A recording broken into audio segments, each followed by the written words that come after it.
ಶಾವಿಗೆ ಖೀರು ಒಳ್ಳೆ protein, dry fruits ಹಾಕಿ rich ಆಗಿ ಮಾಡ್ತಾ ಇದ್ದೀನಿ ಶಾವಿಗೆ ಖೀರು. ನೋಡಿ, ಮಾಮೂಲಿ ಶಾವಿಗೆ ಖೀರ್ ಮಾಡ್ತೀರಾ, ಬಟ್ ಇದು ಸ್ವಲ್ಪ ಯೂನಿಕ್ ಆಗಿ ಬೇರೆ ಐಟಮ್ಸ್ಗಳನ್ನ ಎಕ್ಸ್ಟ್ರಾ ಆ್ಯಡ್ ಮಾಡಿ ನಾವು ಮಾಡ್ತಾ ಇದೀವಿ ಅಷ್ಟೇನೆ.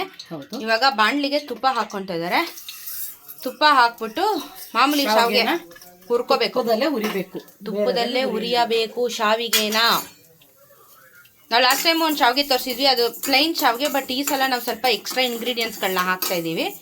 ಸೊ ರಿಚ್ ಆಗಿ ಬರುತ್ತೆ. ಈ ಮದುವೆ ಮನೆಯಲ್ಲಿ ಶಾವಿಗೆ ಖೀರ್ ಹಾಕ್ತಾರಲ್ಲ ಆ ಥರ ಬರುತ್ತೆ ಇವತ್ತು ಮಾಡೋದು ನಾವು. ಇದೆ ಶಿಫ್ಟ್ ಮಾಡ್ಕೋತೀನಿ. ಇದನ್ನು ಗಮ್ ಅಂತೈತೆ.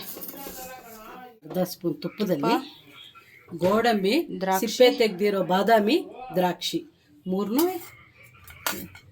ಚೆನ್ನಾಗಿ ತುಪ್ಪದಲ್ಲಿ ಹುರಿದು ಎತ್ತಿಟ್ಕೋತೀನಿ.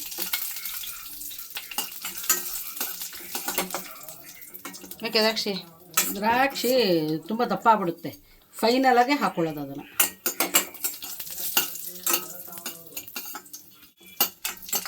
ದ್ರಾಕ್ಷಿ ಇವಾಗ ಲಾಸ್ಟಿಗೆ ಹಾಕ್ಕೊಂಡ್ರು ದಪ್ಪ ಆಗ್ಬಿಡುತ್ತೆ ಅಂತ.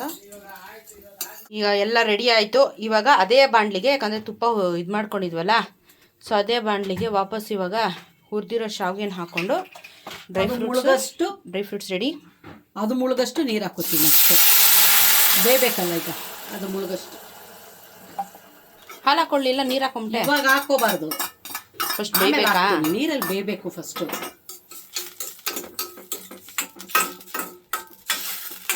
ಇವಾಗ ಒಂದೆರಡು ನಿಮಿಷ ಮುಚ್ಚಿಟ್ಬಿಟ್ಟು ಬೇಯಿಸೋಣ. ಕೇಸರಿ ಹೂವನ್ನು ನೆನೆಯೋಕೆ ಇಟ್ಟಿದ್ದೀನಿ. ಒಳ್ಳೆ ಫ್ಲೇವರ್ ಕೊಡುತ್ತೆ, ಕಲರು ಕೊಡುತ್ತೆ, ಆರೋಗ್ಯಕ್ಕೂ ಒಳ್ಳೆಯದು. ನಾನು ಫುಡ್ ಕಲರ್ ಯಾವುದು ಯೂಸ್ ಮಾಡ್ತಾ ಇಲ್ಲ, ನ್ಯಾಚುರಲ್ ಕೇಸರಿ ಹೂವನ್ನೇ ಮಾಡ್ತಾ ಇದ್ದೀನಿ. ಆ ಕೇಸರಿ ಹೂವು ನಾನು ಡೈರೆಕ್ಟಾಗಿ ಕಾಶ್ಮೀರಿಂದ ನಾನು ತಂದಿರೋದು. ಅದು ಹೌದು, ಇಲ್ಲಿದಲ್ಲ. ನಾನು ಕಾಶ್ಮೀರಿಗೆ ಹೋದಾಗ ನಾನು ಅಲ್ಲಿಂದನೇ ತಂದಿದ್ದು ಕೇಸರಿ. ಸಖತ್ತಾಗಿದೆ ಅದು, ಮತ್ತು ಜಾಸ್ತಿ ರೇಟು. ಸೊ ಅದೇ ಒಂದು ನೋಡಪ್ಪ, ನನ್ನ ಮಗಳು ಕಾಶ್ಮೀರ್ಗೆ ಹೋಗಿ ಕೇಸರಿ ಹೂ ತಗೊಂಡು ಬಂದಿದ್ನ ಇವತ್ತು ನಾನು ಕೀರ್ಗೆ ಹಾಕ್ತಾ ಇದ್ದೀನಿ. ಸರಿನಾ? ಖುಷಿನಾ? ಹೆಂಗ ಆಡ್ತಾರೆ ಅಂದರೆ ಹೇಳೋದು ಮರ್ತ್ಬಿಟ್ಟಿದ್ದೆ. ಹೋಯ್ತೀನಿ ಇವಾಗ ಇನ್ನೊಂದ್ಸಲ ಕಾಶ್ಮೀರಿಗೆ ಹೋಗಿ ಮೂಟೆ ಎತ್ಕೊಳ್ತೀನಿ ಕೇಸರಿನ. ಮೂಟೆ ಹೊತ್ಕೊಳಕ್ಕೆ ಆಗಲ್ಲ ಬಿಡು, ಅದು ಬೇಡಲೂ ಬೇಡ. ಅದು ಬಿಸ್ನೆಸ್ಗೆ ಆಯ್ತದೆ. ಆಮೇಲೆ ಮೂಟೆ ತರಕ್ಕೆ ಹೋದ್ರೆ ಸಾವ್ಕರ್ರು ಕೇಸರಿ ರೂಪಾಯಿ ಆಗುತ್ತೆ. ಸ್ಯಾಫ್ರಾನ್. Okay, almost ಬೇಯ್ತಿದ್ದು.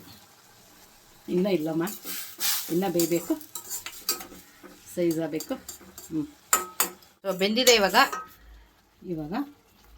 ಅದನ್ನು ಹೇಳಿದ್ನಲ್ಲ, ಕೇಸರಿ ಹೂವು ನನ್ನ ಮಗಳು ಕಾಶ್ಮೀರಿಂದ ತಂದಿದ್ದು ಹಾಕ್ತಾ ಇದ್ದೀನಿ. ಏನಾದರೂ ಹೇಳ್ಬಿಟ್ರೆ ಅದನ್ನ ಕಲರ್ ನೋಡಿ ಎಷ್ಟು ಚೆನ್ನಾಗಿದೆ, ನ್ಯಾಚುರಲ್ ಕಲರ್, ತುಂಬ ಚೆನ್ನಾಗಿರುತ್ತೆ.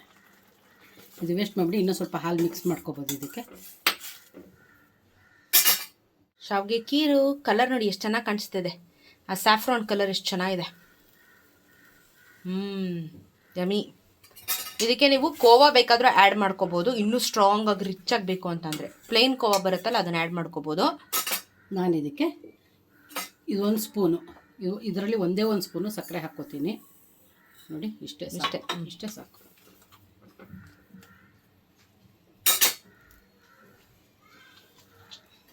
ಇವಾಗ ಇನ್ನೊಂದು ingredient, milk made is the best secret recipe.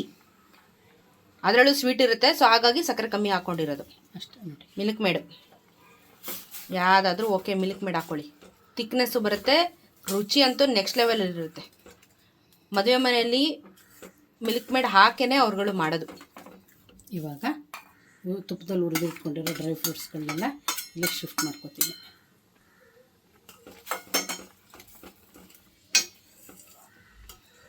ಚೆನ್ನಾಗಿ ಕುದಿ ಬಂತು. ಇವಾಗ ಏಲಕ್ಕಿ ಪುಡಿ ಹಾಕೋತಾ ಇದ್ದಾರೆ. ಏಲಕ್ಕಿ ಪುಡಿ ಹಾಕೊಂಡ್ರೆ ಟೇಸ್ಟ್ ಚೆನ್ನಾಗಾಗುತ್ತೆ. ರೆಡಿ, ಶಾವಿಗೆ ಖೀರಿಸ್ ರೆಡಿ. ಮನೆಯೆಲ್ಲ ಗಮ್ಮಂತೈತೆ. ಕೋವಾ ಹಾಕೊಂಡ್ರು ಅಂತೂ ಇನ್ನ ಸಖತ್ತಾಗುತ್ತೆ. ಕೋವಾ ಇದ್ರೆ ಆ್ಯಡ್ ಮಾಡ್ಕೊಳ್ಳಿ. ಗಮ್ಮಂತೈತೆ. ಮೇನ್ ಗಮ್ ಅನ್ನೋದು ಕೇಸರಿ ಹೂವು,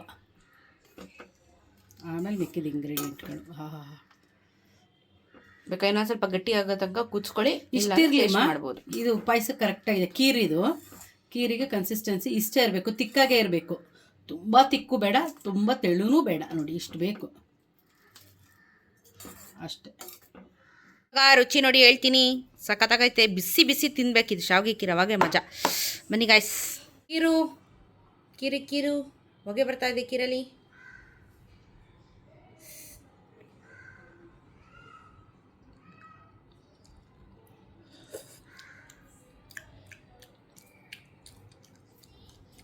ಯಮ್ಮಿ.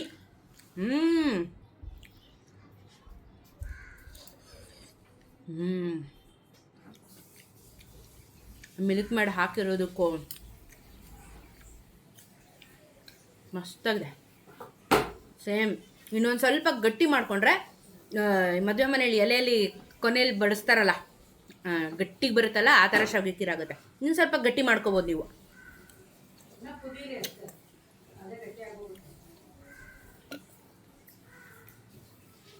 ಸಕ್ಕತ್ತಾಗಿದೆ.